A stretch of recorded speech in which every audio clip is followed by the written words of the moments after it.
If you drive a manual transmission and you're holding the clutch pedal to the floor while waiting at red lights with the car in first gear, you are causing measurable wear to your clutch release bearing every single time you do it.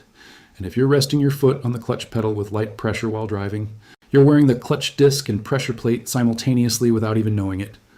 According to transmission specialists and clutch system engineers, these two habits are among the most common causes of premature clutch failure in manual transmission vehicles, turning what should be a 60,000 to 100,000 mile component into one that needs replacement at 30,000 to 40,000 miles, at a cost of $800 to $1,500 for most vehicles.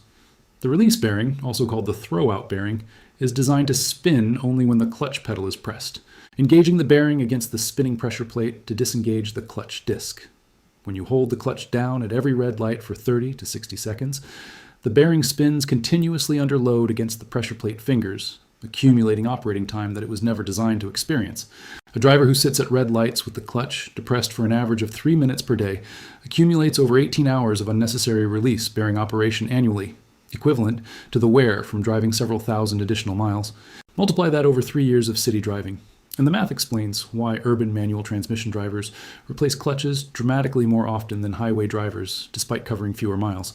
Keep watching because I'm going to explain exactly what's happening inside your clutch system, show you the correct habits at red lights and in traffic, and cover every other behavior that shortens clutch life.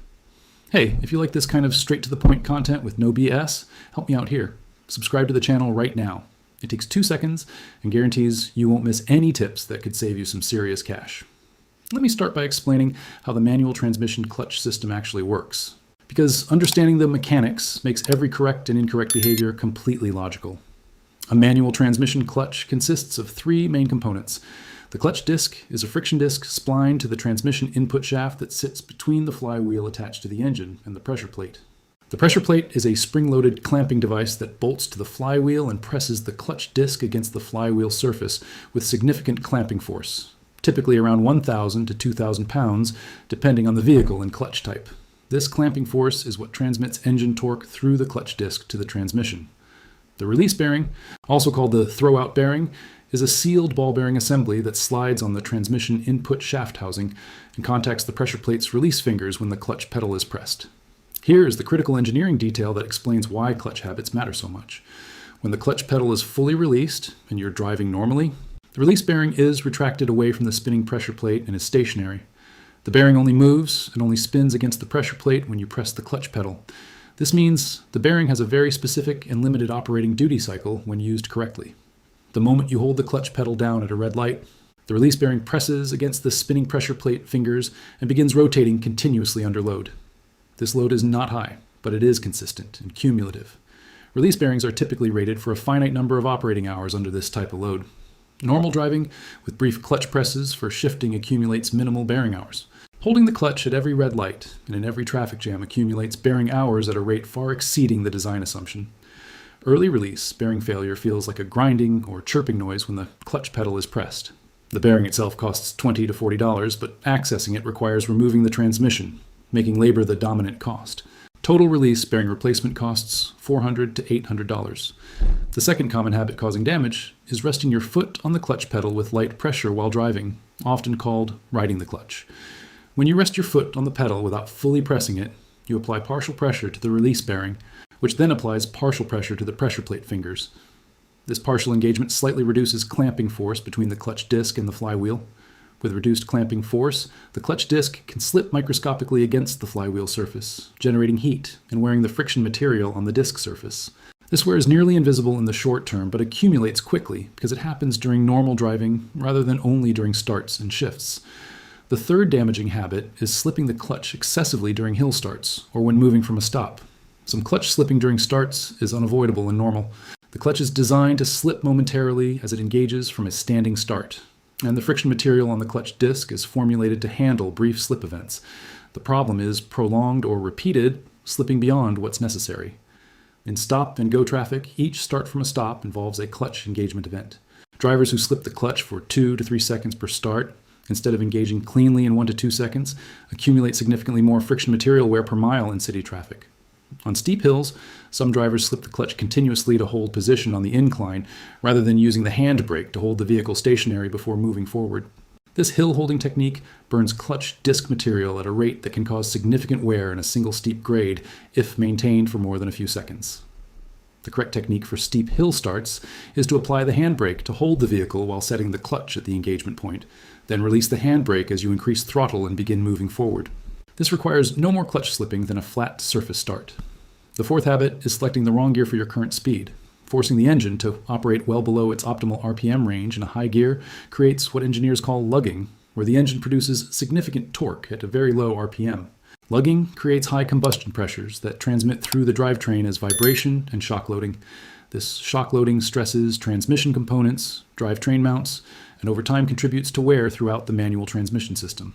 Stay in gears where the engine operates smoothly without laboring. Most manual transmission vehicles drive most efficiently and with least drivetrain stress between 1500 and 3000 RPM under normal load. Now let me tell you the correct habits that maximize clutch life. At red lights and in stop-and-go traffic, the correct technique when stopped for more than a few seconds is to shift to neutral and release the clutch pedal completely. This requires no clutch pedal pressure and allows the release bearing to retract fully away from the spinning pressure plate, completely stopping bearing wear during the wait. When the light turns green, press the clutch, select first gear, and move forward normally. The additional time this takes compared to sitting in first with the clutch depressed is less than 2 seconds. For brief stops at intersections where you'll be moving again almost immediately, holding the clutch with the car in first is acceptable because the duration is short. The line between brief and extended is approximately 3 to 5 seconds. Anything longer warrants shifting to neutral and releasing. Keep your left foot off the clutch pedal entirely when you're not actively pressing it or releasing it during a shift. Your left foot should rest on the dead pedal, the flat platform to the left of the clutch pedal in most vehicles, not hovering over or resting on the clutch pedal. The habit of resting a foot on the clutch pedal often develops unconsciously and is worth consciously correcting. For hill starts, use the handbrake technique rather than clutch slipping to hold position. Practice this on moderate grades until it becomes natural, then it works on steep grades without the anxiety of potential rollback. Proper shifting technique involves pressing the clutch fully, shifting smoothly, then releasing the clutch with a controlled but deliberate motion rather than either dumping it suddenly or feathering it slowly for several seconds. A clean, relatively quick clutch release reduces slip time per shift and extends disc life. Avoid high RPM shifts where you're releasing the clutch at 4000 RPM or above frequently. The energy absorbed by the clutch disc during a high RPM engagement is significantly higher than at 2000 RPM. Save aggressive driving for appropriate situations. Let me address the cost reality clearly, because it makes the behavior change straightforward to justify. A clutch kit for most vehicles, including disc, pressure plate, and release bearing costs $200 to $400 in parts. Labor to replace the clutch requires removing the transmission, which typically costs 5 to 8 hours of shop labor at $80 to $150 per hour. Total clutch replacement costs $800 to $1,500 for typical passenger vehicles. Premium vehicles with heavier clutch systems cost more. A driver who replaces a clutch at 40,000 miles due to poor habits versus one who replaces it at 90,000 miles pays the same repair cost twice as often. Over 200,000 miles of vehicle ownership, poor clutch habits result in paying for 3 to 4 clutch replacements rather than 2, representing $1,500 to $3,000 in additional repair costs over the vehicle's life. The behavioral changes required to achieve the longer interval cost nothing and take no additional time once they become habits. So here is the bottom line. Holding the clutch down at red lights wears the release bearing by spinning it continuously under load when it was designed to spin only briefly during shifts. Resting your foot on the clutch pedal while driving slips the clutch disc against the flywheel with reduced clamping pressure, burning friction material. Excessive clutch slipping during starts and on hills accelerates disc wear beyond normal start and shift duty. The correct habits are shifting to neutral and releasing the clutch completely at stops longer than a few seconds, keeping your foot off the clutch pedal entirely when not shifting, using the handbrake for hill starts rather than clutch slipping, and shifting at moderate RPM with clean clutch releases.